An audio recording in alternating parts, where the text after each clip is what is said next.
An 8-year-old boy makes a desperate 911 call while his 4 twin sisters cry beside him. What starts as a simple plea for help becomes a story that will touch the heart of a grieving billionaire CEO and change multiple lives forever. Sometimes the smallest voices carry the biggest messages, and sometimes those who think they're rescuing others discover they're the ones being saved. Before this story begins, subscribe to the channel and type "Amen" in the comments. A beautiful piece of good news may come your way very soon.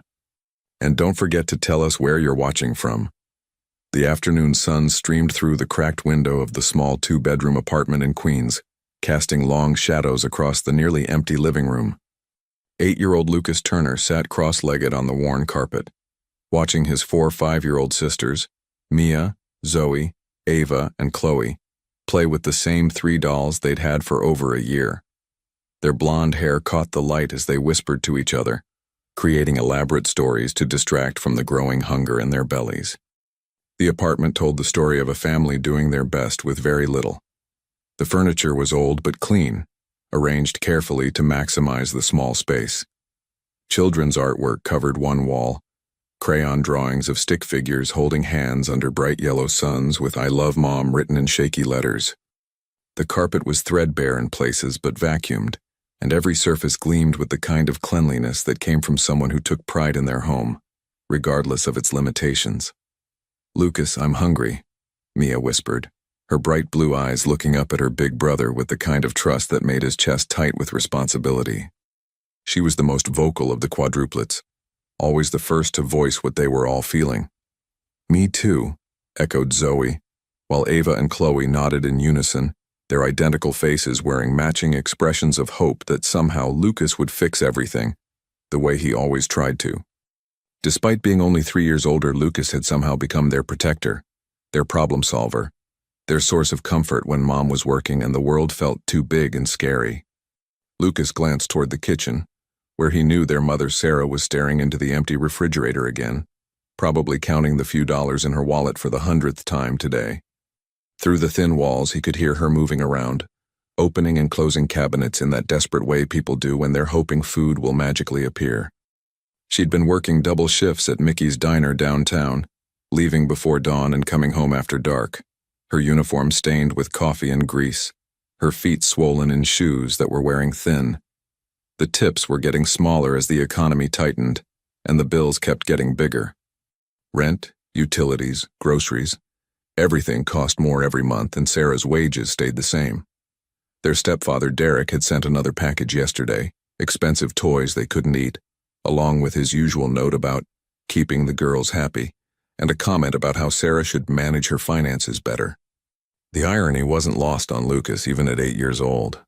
Derek lived in a luxury apartment in Manhattan with his new girlfriend, ate at restaurants that cost more per meal than their family spent on groceries in a week, yet somehow couldn't understand why sending a $100 toy set didn't solve the problem of an empty refrigerator. "Stay here," Lucas told his sister softly, standing up with the determination that seemed too old for his 8 years. "I'm going to fix this." Mia grabbed his hand before he could walk away. "Are you going to call Derek again?" Lucas had tried calling their stepfather 3 times in the past week, each conversation ending with Derek dismissing their problems or suggesting that Sarah just needed to prioritize better. The last time, Derek had actually hung up when Lucas asked if he could send grocery money instead of toys. "Maybe," Lucas said, though he already had a different plan forming in his mind. "Don't worry, I'll figure something out." He found his mother in the kitchen, shoulders slumped as she leaned against the counter, staring at an overdue notice from the electric company. Sarah Turner was only 32, but the stress of raising 5 children mostly alone had carved worry lines around her eyes. Her brown hair was pulled back in a messy ponytail, and she still wore her uniform from the morning shift, too tired to change into regular clothes. The kitchen was spotless but painfully empty. The refrigerator hummed loudly, working harder than it should because it was old and nearly broken. But it contained only condiment packets from fast food restaurants, a half-empty container of milk that would expire tomorrow, and a single apple that Sarah was probably saving for the children. "Mom," Lucas approached carefully, noting the way her hands shook slightly as she folded the electric bill. "The girls are really hungry. I'm hungry too.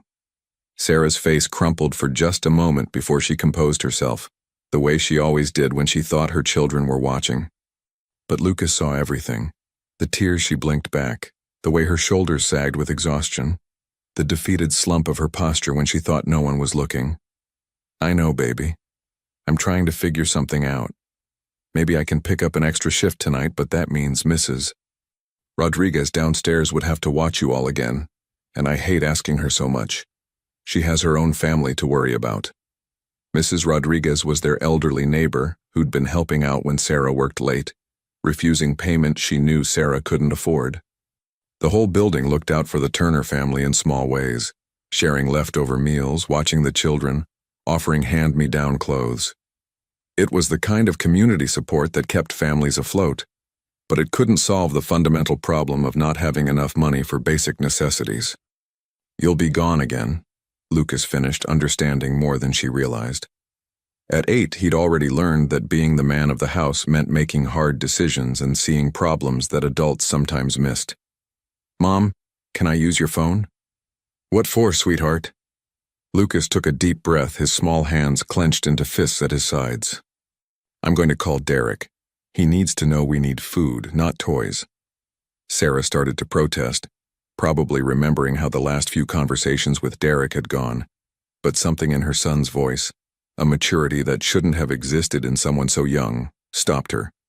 She handed him her phone with trembling fingers, watching as Lucas scrolled through the contacts until he found Derek's number.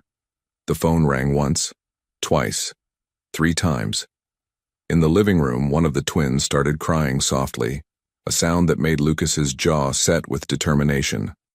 He'd heard that sound too many times lately. The quiet crying of children who were learning not to ask for things they couldn't have. What's up, Sarah? Derek's voice came through the speaker, casual and distracted. Lucas could hear the sound of an expensive restaurant in the background, the clink of wine glasses and soft jazz music, the murmur of conversations punctuated by laughter. It was the sound of people who didn't worry about where their next meal was coming from. This isn't Mom, Lucas said, his voice steady despite the way his heart was hammering. This is Lucas. Oh, hey there, buddy. Did you get the new toys I sent? I found this amazing toy store in Manhattan and I thought the girls would love those dolls. They were pretty expensive, but you know I like to spoil my girls. Lucas looked toward the living room where his sisters were playing with their old, worn toys, making them dance and sing to distract themselves from their empty stomachs. The new dolls Derek had sent were beautiful and expensive, but they sat unused in the corner because the girls had learned that playing with food-related toys only made them hungrier. We don't need toys, Lucas interrupted, a edge creeping into his young voice. We need food. The refrigerator is empty, and my sisters are crying because they're hungry. There was a pause on the other end of the line, and Lucas could picture Derek in his expensive suit, sitting in some trendy restaurant, probably more concerned about his image than the conversation he was having with his stepson. Look, kid, that's not really I send what I can. Toys are important for development and creativity. Besides, your mom gets child support. She needs to learn to budget better. The child support Derek referred to was exactly $200 a month total for 4 children, barely enough to cover a week's worth of groceries, let alone clothes, medical expenses, and everything else growing children needed. Lucas had overheard enough conversations between his mother and various bill collectors to understand their financial situation better than most adults. Food is more important than toys, Lucas said, his voice cracking slightly, betraying his age. Mom works all the time and we ate the last of the cereal this morning. There's nothing left. Mia threw up yesterday because her stomach hurt from being hungry. In the background, Derek's companions laughed at something, and Lucas could hear the man covering the phone to say something to someone else. When he came back, his tone was dismissive and slightly annoyed, as if this conversation was interrupting something more important. Tell your mom to budget better, okay? I'm not made of money, you know. Besides, kids should be grateful for what they get. When I was your age, we didn't have half the stuff you kids have today. The hypocrisy was staggering. Derek was literally sitting in a restaurant that probably cost more per meal than their family's entire weekly grocery budget, telling an 8-year-old to be grateful while his sisters went hungry. Derek, Lucas said, and something in his tone made his stepfather stop talking. "If you don't want to help us, just say so. But don't pretend like expensive toys make up for us not having food." The line went dead. Lucas stared at the phone, his young face cycling through emotions too complex for his years: disappointment, anger, and a growing realization that Derek would never understand what they actually needed. His sister's soft crying from the living room made the decision for him. With hands that barely trembled, he dialed 911. 911. What's your emergency? Lucas looked toward the living room where his four sisters sat huddled together, their blonde heads touching as they comforted each other in the way that only siblings can. He thought about his mother in the kitchen, probably preparing to skip another meal so there would be more for them. He thought about Derek in his expensive restaurant, dismissing their hunger like it was an inconvenience. "This isn't exactly an emergency," Lucas began, his voice carrying a weight that made the dispatcher lean forward in her chair miles away. "But I need someone to tell my stepfather something important. I need someone to understand that kids need food more than toys." The words hung in the air, simple and devastating in their honesty. In the background, the dispatcher could hear the soft voices of children and the quiet sounds of a household struggling to survive with dignity intact. "Tell Daddy we need food, not toys," Lucas said into the phone, and those 8 words would change everything. The 911 call center in downtown Manhattan buzzed with its usual controlled chaos: phones ringing, keyboards clicking, voices coordinating emergency responses across the city. But dispatcher Jennifer Walsh found herself completely focused on the small voice coming through her headset, a voice that carried more wisdom and responsibility than most adults she spoke with during her shifts. In her 15 years of taking emergency calls, Jennifer had heard everything: domestic violence situations that made her stomach turn, medical emergencies that broke her heart, crimes that reminded her how cruel the world could be. But something about this 8-year-old boy's calm desperation was breaking her heart in a completely different way. "What do you need me to tell your stepfather, sweetheart?" Jennifer asked gently, already flagging the call for her supervisor. This wasn't a typical emergency, but it was clearly a family in crisis, and protocol required documentation of any call involving children's welfare. "Tell him we need food, not toys," Lucas said, his voice steady, but Jennifer could hear the soft crying of other children in the background, along with the faint sound of a woman trying to comfort them. "My 4 sisters are hungry. We're all hungry. He keeps sending expensive toys, but you can't eat toys." Jennifer's supervisor, Captain Rodriguez, slipped on a headset to listen. Around the call center, other dispatchers were glancing over, drawn by the unusual nature of the call. Most emergency calls involving children were frantic, chaotic affairs. This was different. This was a child who had assessed a situation, identified the problem, and was systematically seeking help. "Can you tell me your address, Lucas?" Jennifer asked, already pulling up resources for food assistance in Queens on her computer screen. Lucas rattled off the address with the precision of a child who had memorized important information because he knew he might need it. Then he continued with that matter-of-fact tone that was somehow more heartbreaking than screaming would have been. "Mom works 2 jobs, but it's not enough. Derek, that's my stepfather. He doesn't live with us anymore. He moved out 6 months ago to live with his new girlfriend in a big apartment in Manhattan. He sends toys because he thinks that's what kids need, but we haven't eaten a real meal since yesterday morning, and before that it was Tuesday."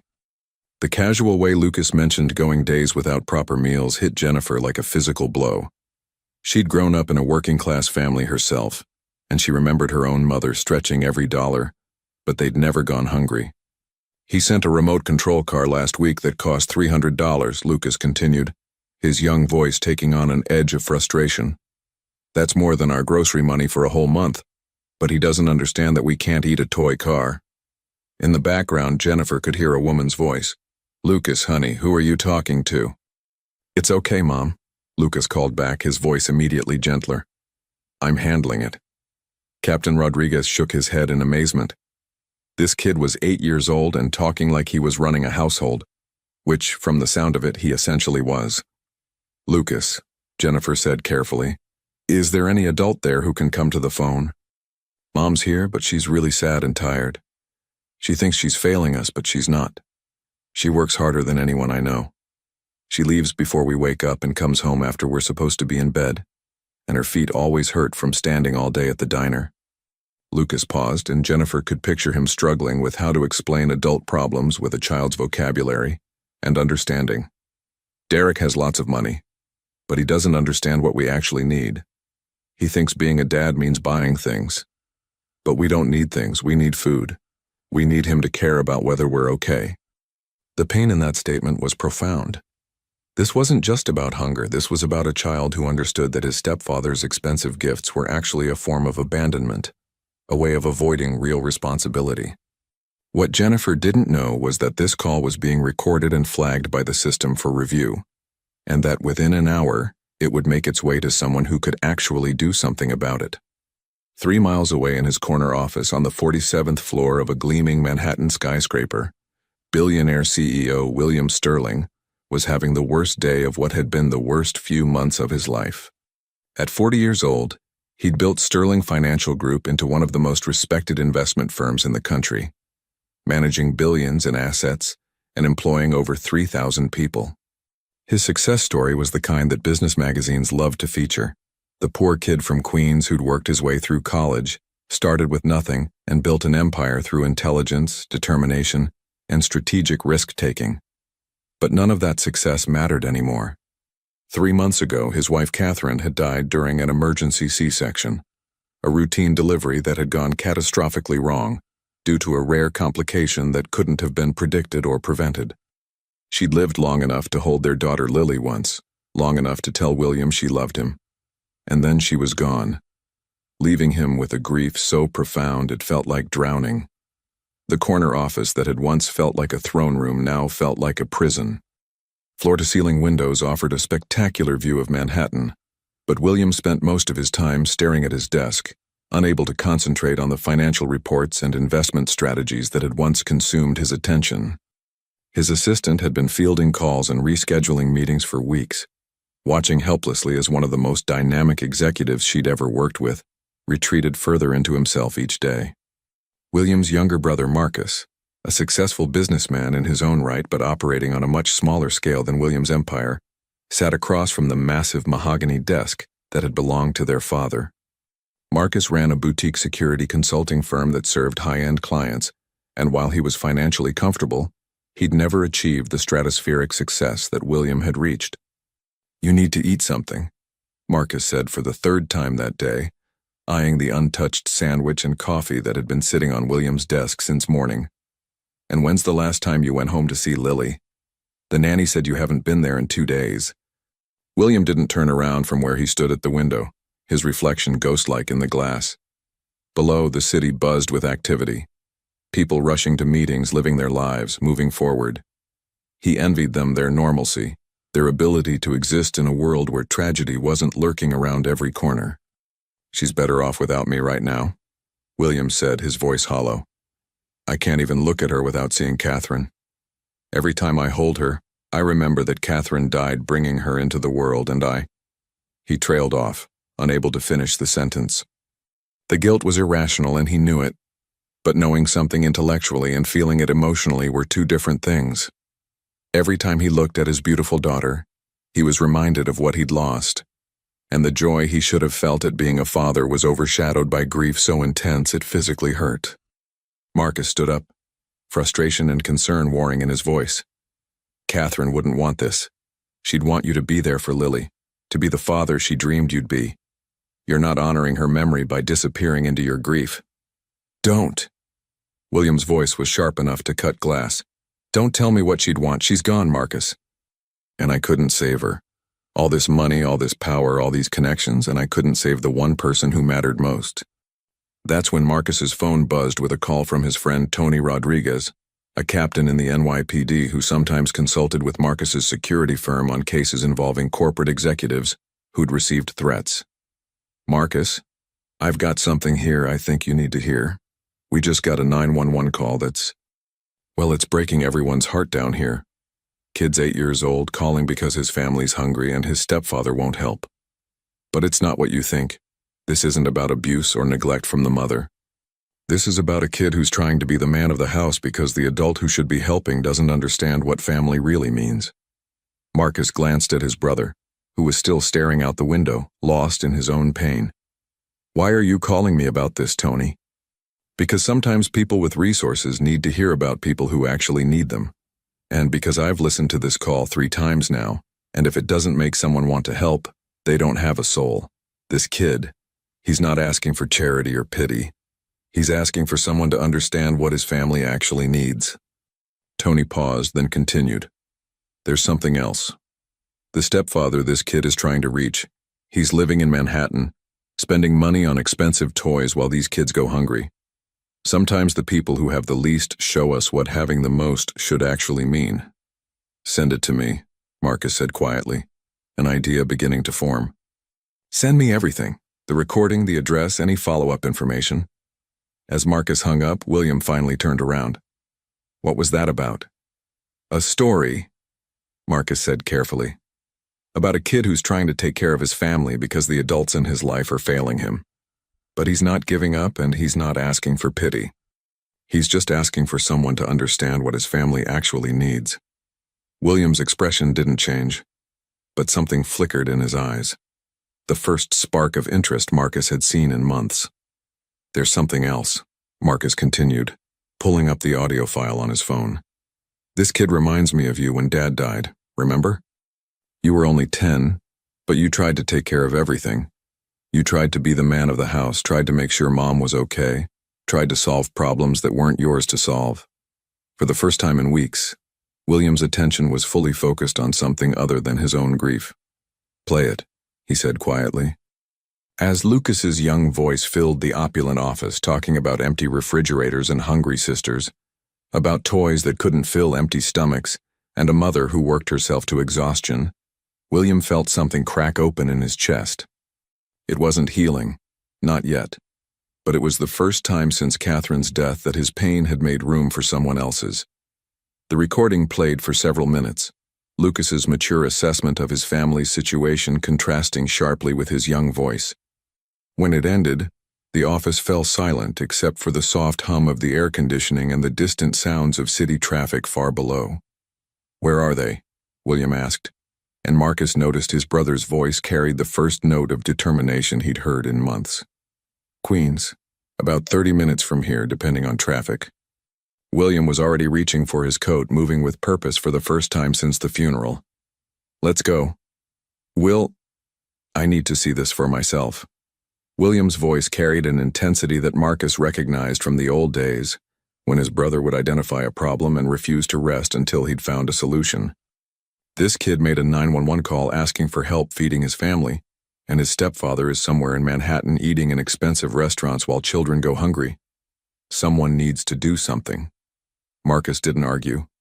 For the first time since Catherine's death, his brother was focused on something outside his own grief. If a desperate 8-year-old's courage could pull William back from the edge, then Marcus would drive to Queens himself. As they headed for the elevator, neither brother realized that this impromptu trip would change not just one family's life, but both of theirs forever. The ride to Queens took 45 minutes through typical Manhattan afternoon traffic, but it felt longer to William, who found himself listening to Lucas's 911 call repeatedly on Marcus's phone. Each time through the recording revealed new details that made his chest tighten, the way the boy's voice stayed steady even when his sisters cried in the background, how he took responsibility for problems that weren't his to solve, the mature way he assessed his family's situation without blame or self-pity. "He sounds like you did after Dad's funeral," Marcus said quietly as they crossed the Queensboro Bridge in William's black BMW. "Remember how you tried to convince Mom you could get a job to help with the bills? You were 10 years old applying to be a paper boy because you'd heard Tommy Martinez talking about how much money he made on his route." William's jaw tightened at the memory. Their father had died in a car accident when William was 10 and Marcus was 7, leaving their mother Elena to raise 2 boys while working as a 3rd-grade teacher. The difference was, they'd had family support, life insurance, and a community that rallied around them. Elena Sterling had been surrounded by other teachers, neighbors, and church members who brought casseroles and offered babysitting. This boy had none of that safety net.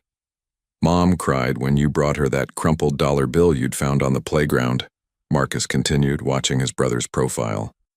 You told her it was to help with the groceries, and she hugged you so tight I thought she was going to break you in half. I remember, William said softly. I remember feeling like everything was my responsibility, like I had to fix things that were too big for me to understand. The neighborhood they entered was a mix of small apartment buildings and converted houses, working class but not dangerous. Children played on stoops and in small front yards, their laughter echoing off the narrow streets. It was the kind of place where families did their best with limited resources, where neighbors looked out for each other because they had to, where pride and dignity mattered as much as money. The address should be coming up, Marcus said, checking his phone's GPS. William slowed the car, taking in the details of the street. The buildings were older but well-maintained, with small gardens and clean sidewalks. This wasn't a neighborhood that had given up. This was a community of people working hard to maintain something good with whatever resources they had. There, William said, pointing to a 3-story building with a faded brick facade. Apartment 2B. They parked and sat for a moment, both men suddenly uncertain.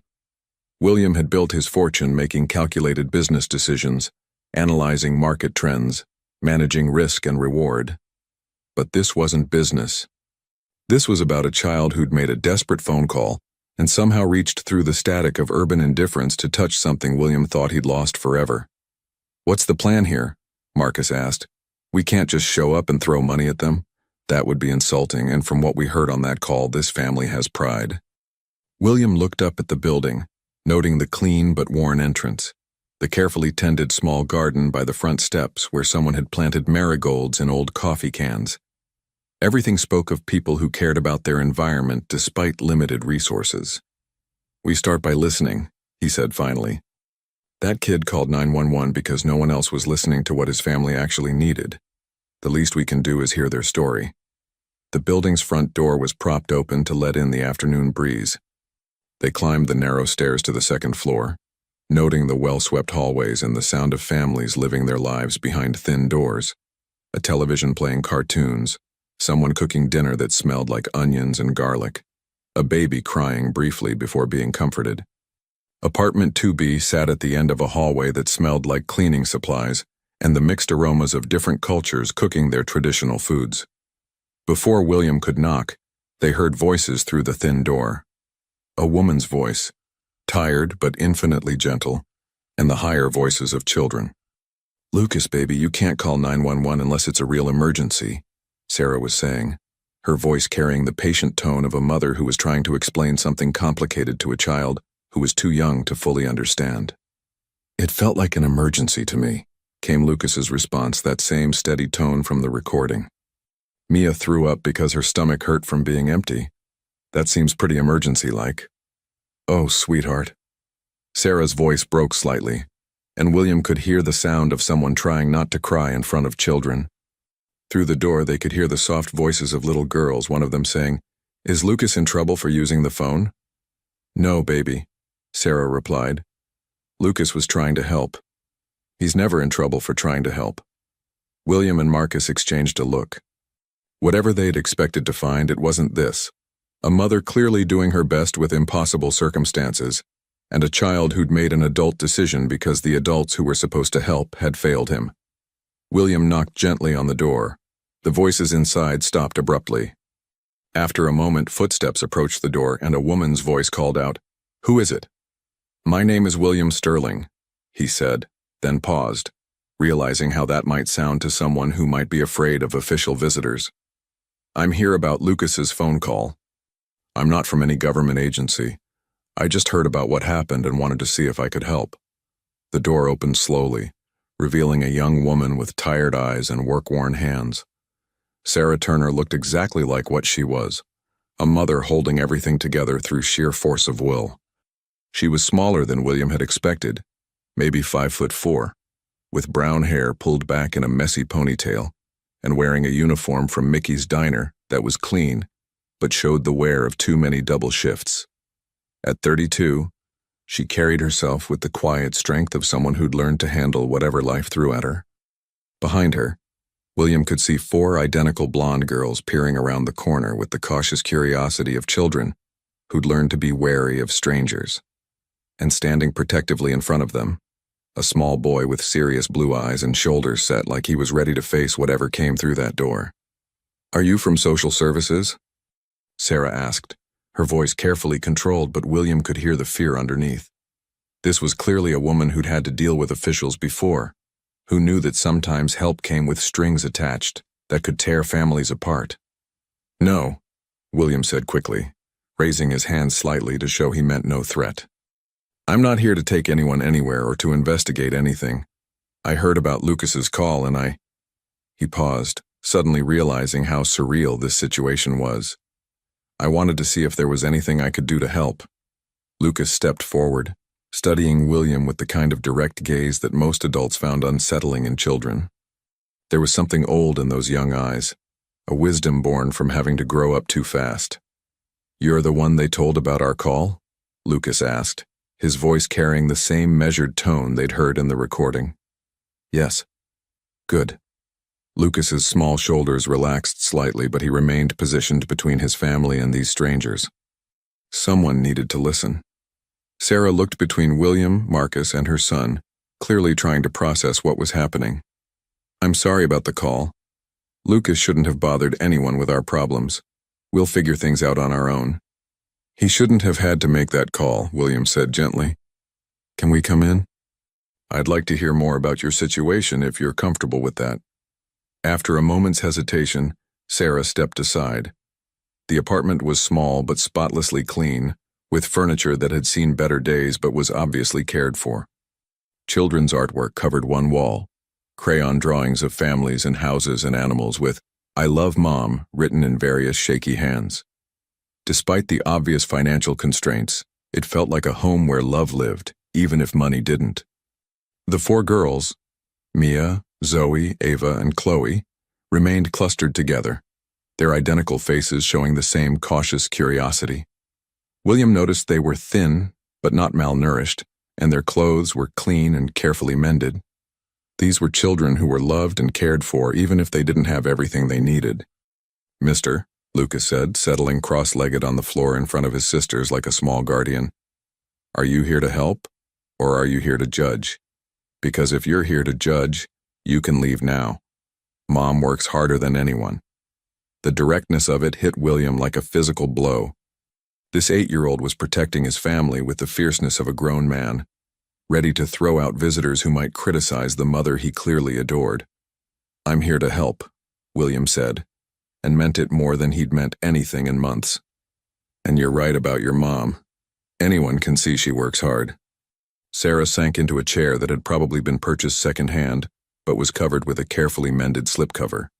She looked suddenly fragile, like someone who was used to holding everything together but didn't know how to accept help when it was offered. "I don't understand what's happening," she said, her voice barely above a whisper.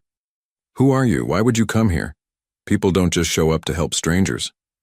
Marcus stepped forward, his voice gentle.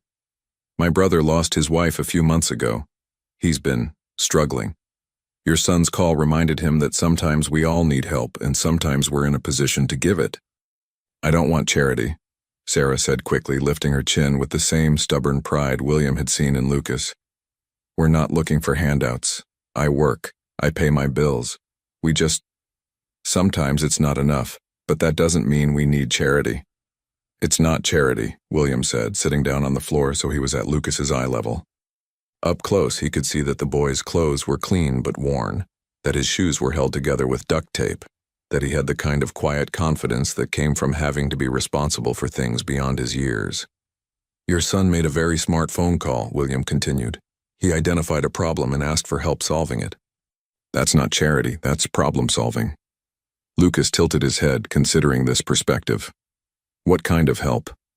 William found himself smiling for the first time in months, drawn in by this remarkable child's direct approach to life. "What kind of help do you need?" The question hung in the air, heavy with possibility.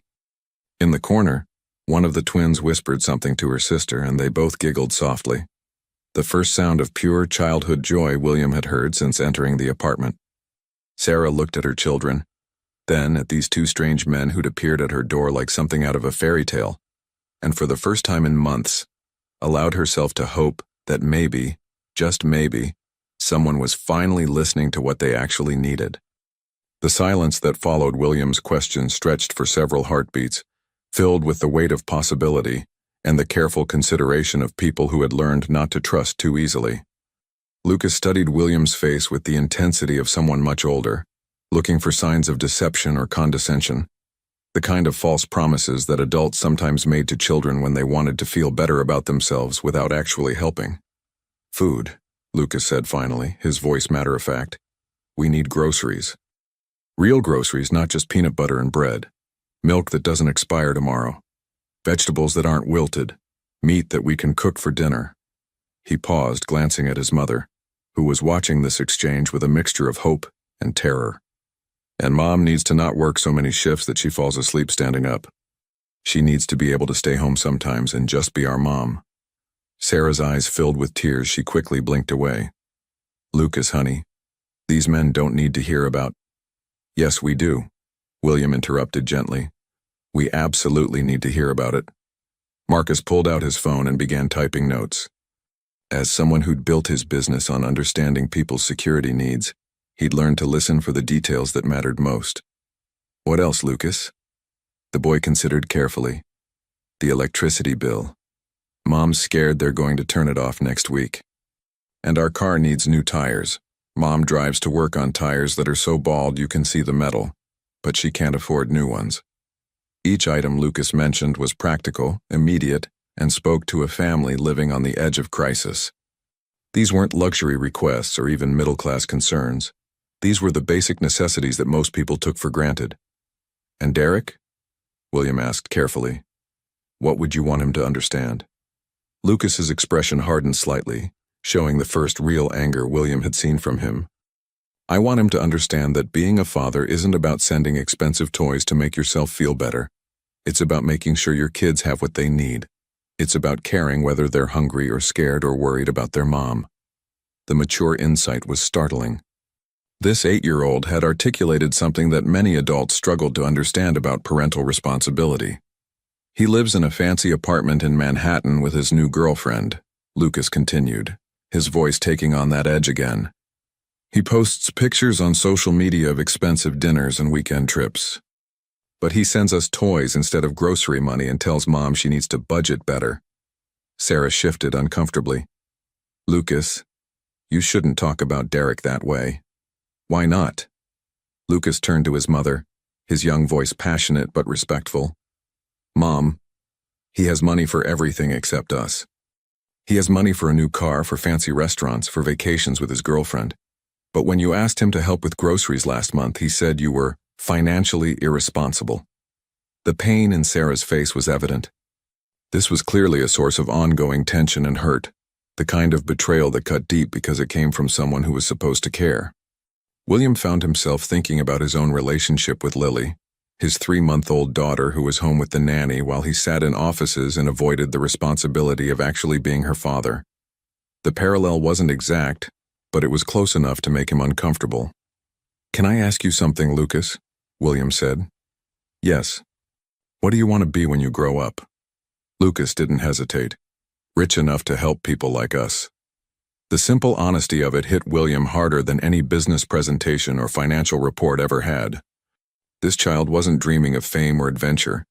He was dreaming of having enough resources to solve the kind of problems his family faced every day. "That's a good goal," William said quietly, "but you shouldn't have to wait until you grow up to get help." One of the twins, Mia, William thought, approached cautiously. "Are you really going to help us?" she asked, her voice carrying the careful hope of a child who'd learned not to expect too much.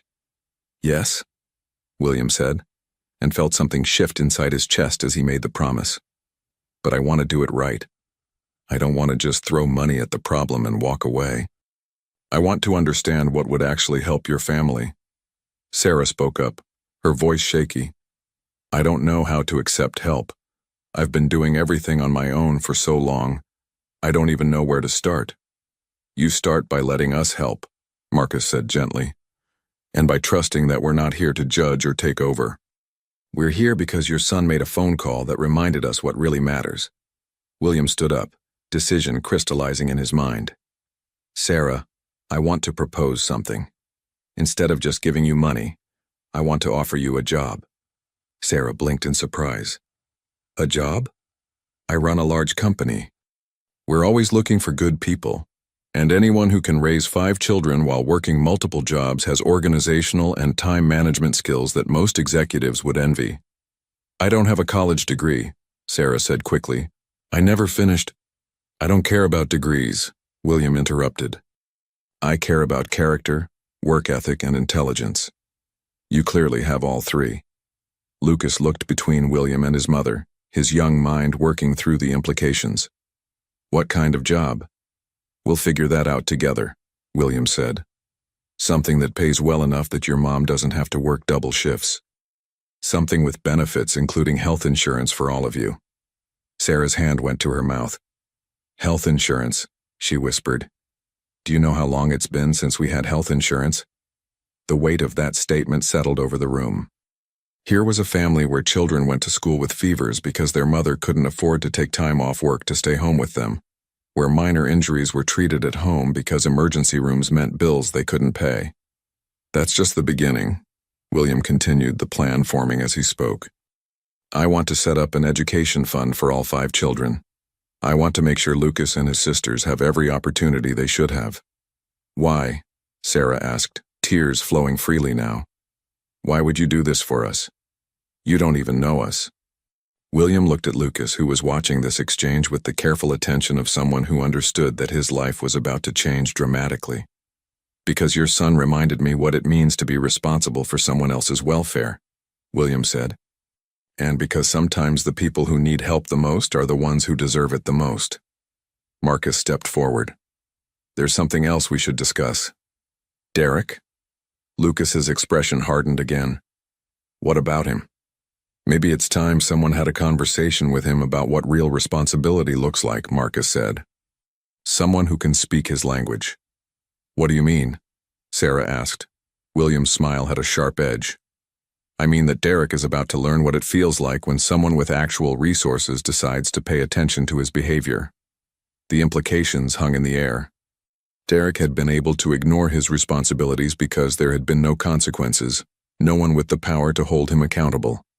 That was about to change. "But first," William said, turning back to Lucas, "we need to go grocery shopping, all of us, together. I want to see what a real family grocery trip looks like." Lucas's face lit up for the first time since they'd arrived. "Really? Really? And then we're going to sit down and figure out exactly what your family needs to not just survive, but thrive." As they prepared to leave for the grocery store, William caught Marcus's eye. His brother was smiling, and William realized that for the first time in months he felt like himself again.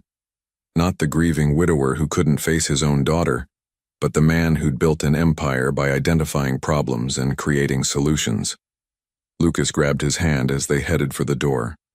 "Thank you," the boy said simply. "Thank you," William replied, and meant it more than the child could possibly understand. The grocery store expedition turned into something magical that none of them had expected. William had suggested they take 2 cars to accommodate everyone, but Lucas had quietly asked if they could all ride together. And something about the request made William realize that this family rarely had experiences as a complete unit. They piled into William's BMW, the twins chattering excitedly in the back seat while Lucas sat up front, still serious, but with a lightness that hadn't been there before. Sarah sat in the passenger seat, occasionally reaching back to remind one of the girls to use her inside voice. But William could see her beginning to relax for the first time since they'd arrived. "We never get to go grocery shopping as a family," Mia announced from the back seat. "Usually Mom goes by herself after work and she comes home with just a little bit of food." "That's because groceries are expensive," Lucas explained to his sister, but without the weight of responsibility he'd been carrying. "But Mom always makes sure we have something to eat." The grocery store they chose was a large chain supermarket, nothing fancy, but to the Turner children it might as well have been Wonderland. William watched as their eyes grew wide at the fully stocked shelves, the abundance of choices, the simple reality of being able to consider what they wanted rather than just what they could afford. "Okay," William said, grabbing a cart. "Lucas, you're in charge. What does your family need?" Lucas approached this responsibility with the same seriousness he'd shown everything else, but William could see the excitement underneath. The boy had clearly thought about this moment, probably during many hungry nights when he'd imagined what it would be like to fill a cart with food for his family. First, milk, Lucas said decisively. Real milk, not the kind that expires tomorrow. And eggs. Mom can make eggs lots of different ways, and they're good for you. They made their way through the store methodically, Lucas consulting with his sisters about preferences while Sarah walked alongside, occasionally reaching for items and then stopping herself, still not quite believing this was real. Mom, Lucas said at one point, you can put things in the cart. Mr. William said we could get what we need. I know, baby, it's just... Sarah's voice trailed off and William understood. When you'd lived with scarcity for so long, abundance felt dangerous, like something that could be taken away at any moment. Sarah, William said gently, put whatever you want in the cart. We're not just shopping for this week, we're stocking your pantry. The transformation was gradual but beautiful to watch. Chloe discovered that there were different flavors of yogurt and that she could choose which ones she liked. Zoe found a type of cereal she'd seen in commercials but never been able to try. Ava carefully selected apples, examining each one with the concentration of someone who'd learned that fresh fruit was a luxury. But it was Lucas who provided the most insight into their daily reality. He steered them toward sales, explained which brands offered the best value, and consistently chose quantity over quality in ways that broke William's heart. Lucas, William said, as the boy reached for the generic mac and cheese. What if we got the name brand this time? Lucas paused, considering. The generic one feeds us just as much for less money. But which one tastes better? I don't know. We've never had the name brand. William added both to the cart. Then we'll find out. As they shopped, William found himself learning about the family in ways that formal conversation couldn't have revealed. He learned that Mia had a serious allergy to peanuts that made certain foods dangerous. He learned that Zoe was lactose intolerant, but that lactose-free milk was too expensive for regular purchase. He learned that all 4 girls loved strawberries, but that fresh fruit was typically saved for special occasions. Most importantly, he learned that Sarah was an incredibly thoughtful parent who had made countless small sacrifices to ensure her children's happiness within their limited means. Mom always gives us her food if there's not enough, Ava said matter-of-factly as they passed the deli counter. She pretends she's not hungry, but we know. Sarah's face reddened. Ava, that's not... It's true, Lucas confirmed. Mom thinks we don't notice, but we do. That's why I had to call for help. Mom takes care of us, but no one takes care of Mom. The simple truth of it hung in the air. This family's problems weren't caused by laziness or poor choices. They were caused by a system where working multiple jobs still wasn't enough to provide basic security. By the time they reached the checkout, the cart was overflowing with food that would stock the Turner pantry for months. The total came to over $400, more than Sarah typically spent on groceries in 2 months, and William could see her struggling with the magnitude of it. This is too much, she whispered as the cashier began scanning items. This is just the beginning, William replied, handing over his credit card. As they loaded groceries into the car, Lucas approached William privately. Mr. William, can I ask you something? Of course. Are you going to change your mind about helping us? Because if you are, it's better to tell us now. We're used to taking care of ourselves. The question revealed so much about this child's experience with adults and promises. Lucas was protecting his family, even in the moment of receiving help, preparing for disappointment because he'd learned that good things rarely lasted. I'm not going to change my mind, William said firmly. In fact, I'm just getting started. Good, Lucas said. And for the first time, William saw him smile, really smile, like the 8-year-old he actually was.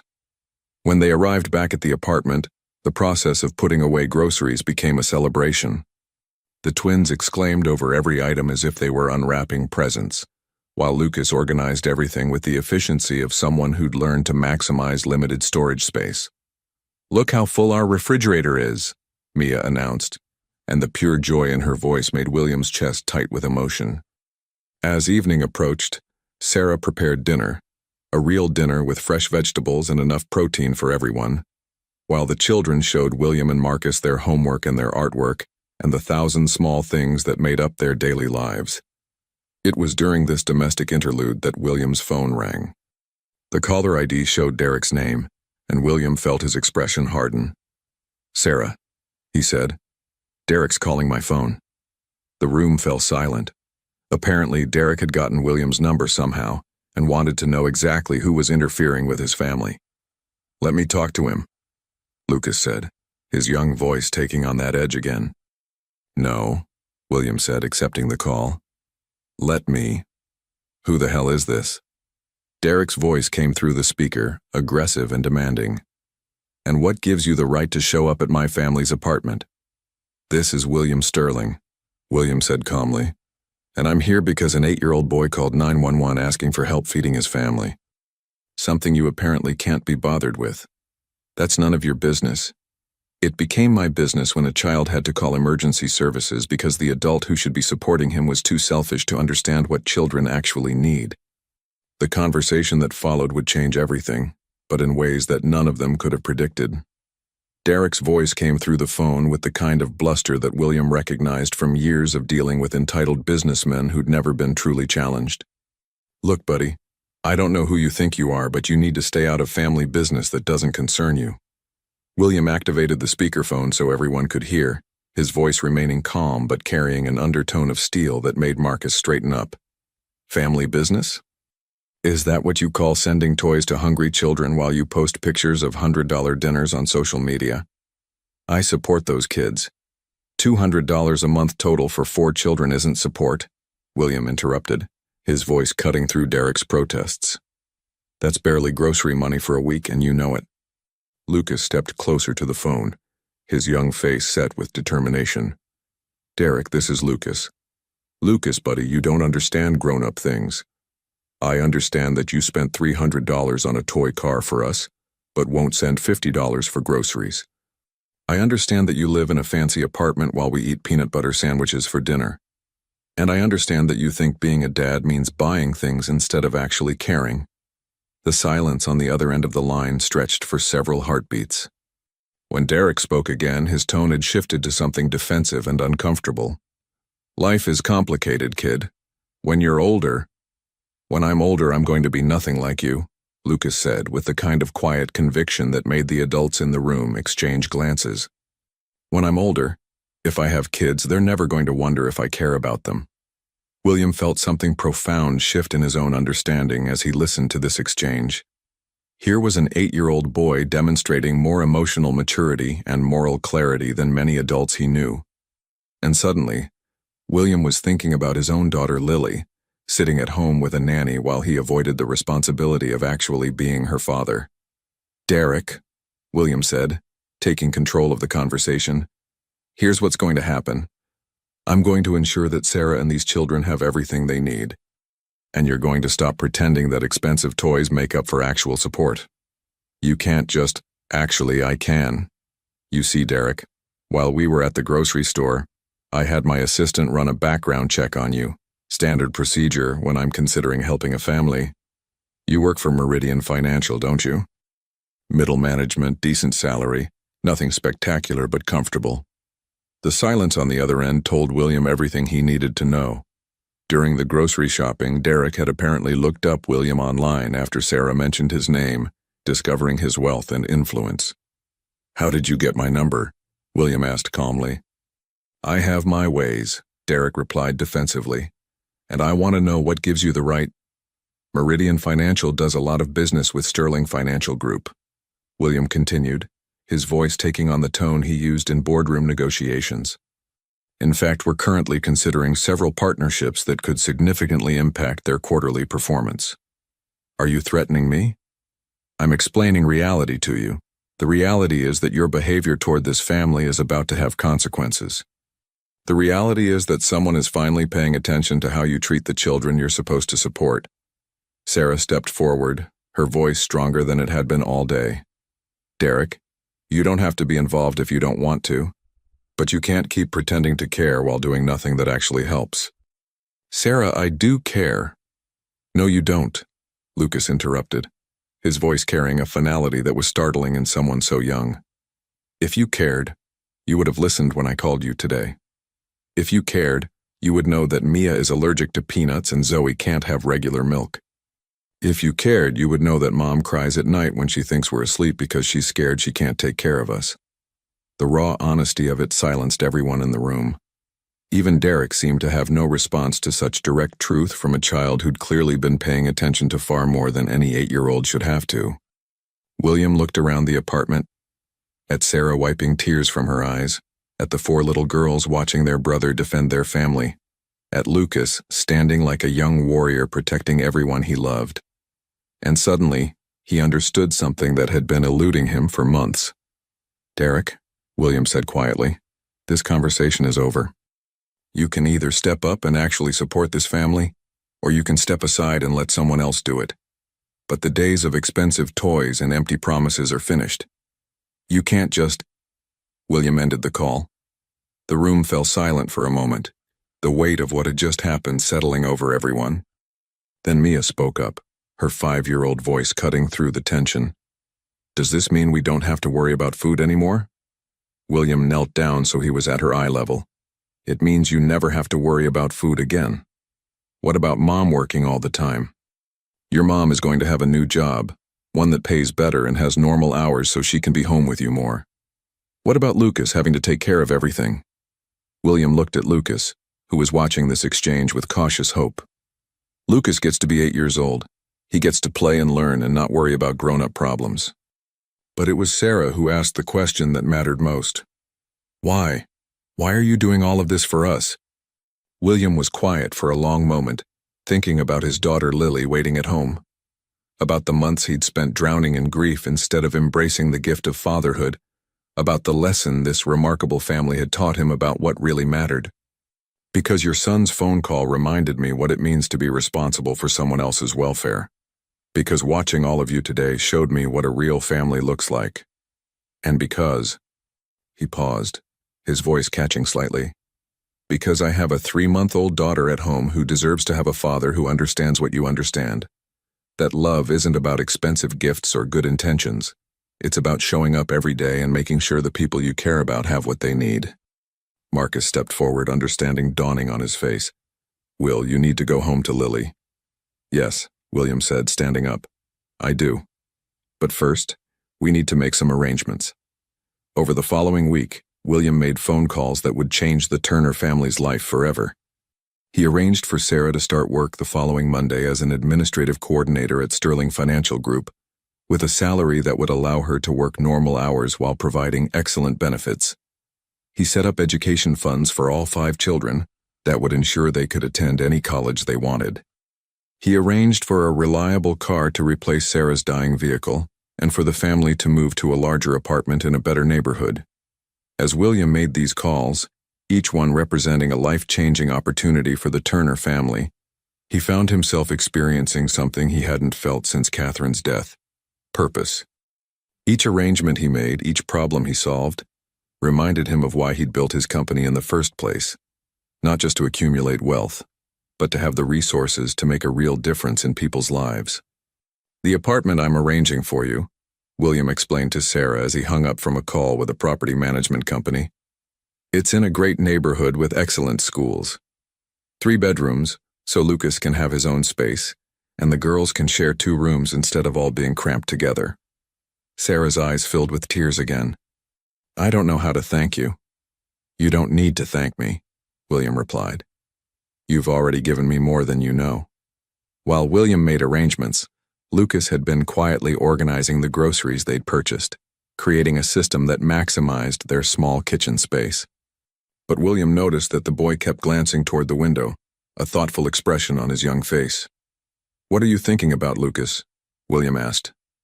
"I'm thinking about other kids," Lucas said simply. "Kids like us, but who don't have someone to call 911 for them. Kids whose moms work just as hard as ours but don't have anyone to help." The observation hit William with unexpected force. Here was this remarkable child, in the midst of having his own family's problems solved, thinking about other children who weren't as fortunate. "What do you think we should do about that?" William asked, genuinely curious about Lucas's perspective. Lucas considered carefully before answering. I think maybe we could start something, like a place where kids can call when they need help. But it's not just for emergencies. It's for when they're hungry or scared or when the grown-ups in their lives aren't listening. The idea was both simple and profound. William realized that Lucas was essentially describing a comprehensive family support system, the kind of resource that could prevent families from reaching crisis points in the first place. That's a brilliant idea, William said, his mind already working through the logistics. What would you call it? The listening line, Lucas said without hesitation. Because that's what everyone needs most. Someone who will really listen. Marcus, who had been quietly observing this exchange, stepped forward. You know, Will, that's actually an incredible concept. A support system that connects families in need with resources before they reach crisis points. More than that, William said, his excitement building. It could be a model that other cities could adopt. A network of support that ensures no child has to make the kind of call Lucas made today.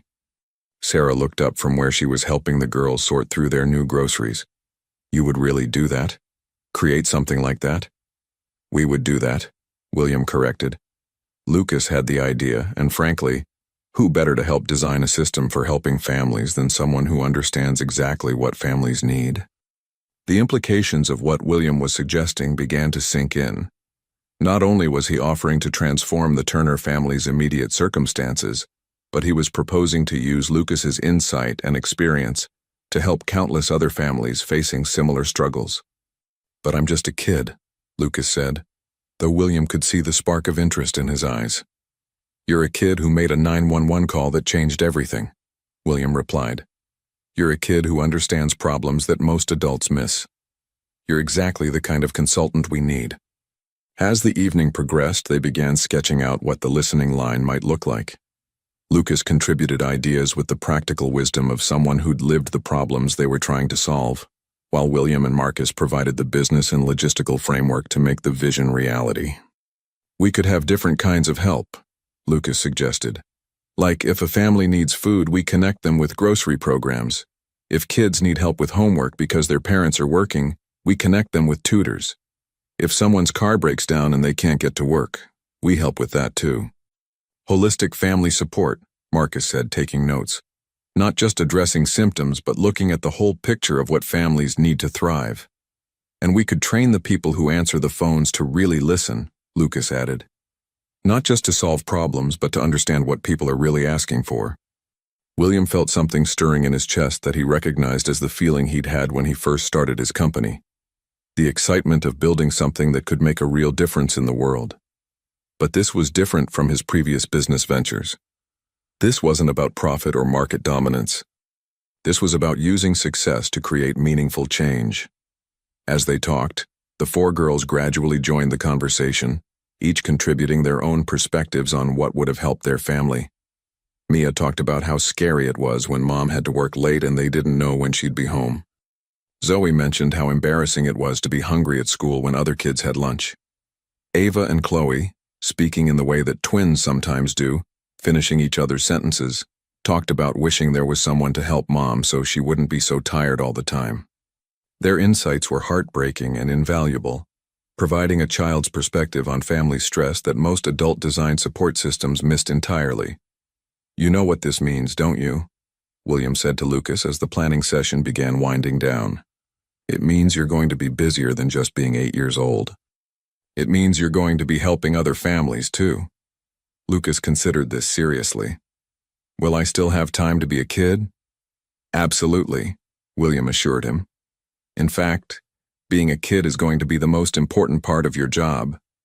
We need you to stay connected to what it feels like to be in your situation, so you can help us make sure the listening line actually works for the families who need it.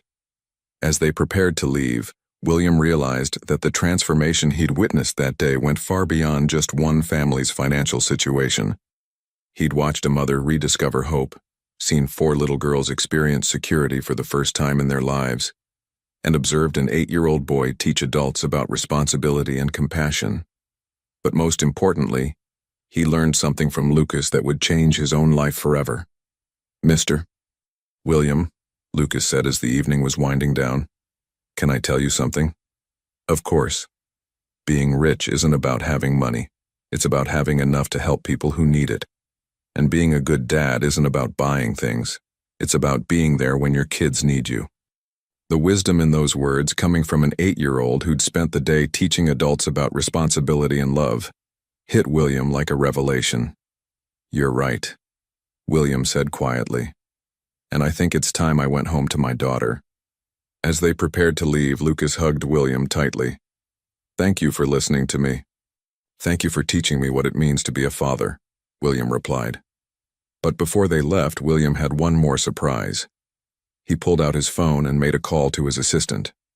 "Janet, I need you to arrange something for me. I want to set up a trust fund, but not just for the Turner children. I want to establish the Listening Line Foundation, with Lucas Turner as our youngest consultant and Sarah Turner as our Director of Family Services."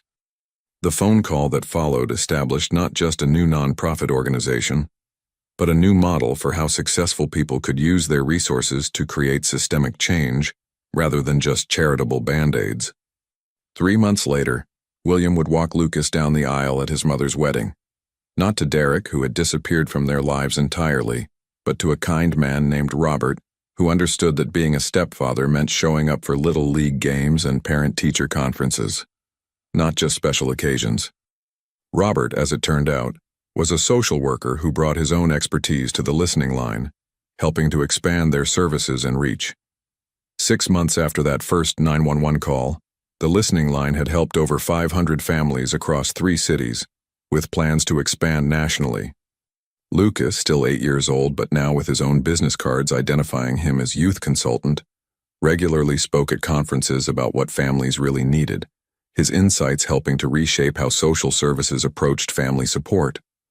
But that night, as William drove home to his daughter for the first time since Catherine's funeral, he carried with him the lesson that an 8-year-old boy had taught him, that sometimes the people who need help the most are the ones who teach us the most about helping ourselves. When William walked into his penthouse that night, he found his nanny preparing to put 3-month-old Lily to bed. For the first time since Catherine's death, William didn't feel the crushing weight of grief when he looked at his daughter. Instead, he felt something that Lucas had helped him remember, the profound privilege and responsibility of being someone's father. "I'll take it from here," William told the nanny gently. "In fact, starting tomorrow, I'm going to be working from home more often." As he held Lily, feeling her tiny fingers wrap around his, William thought about the day's events and the extraordinary family that had changed his life. Lucas had made a 911 call asking someone to tell his stepfather that children need food, not toys. What he'd actually done was teach a grieving billionaire that love is measured not in dollars spent, but in presents given, and that the greatest gift you can offer someone isn't what money can buy. It's the simple act of listening when they tell you what they actually need. And in his luxurious Manhattan penthouse, as William held his daughter Lily for the first time in months and whispered promises about the father he was going to be, he understood that Lucas had saved more than just his family that day. He'd saved them all, and in doing so, had created a ripple effect of hope that would touch thousands of other families in the years to come. The Listening Line became more than just a support service. It became a testament to the power of one brave child's voice, and proof that sometimes the smallest people have the biggest impact on the world around them.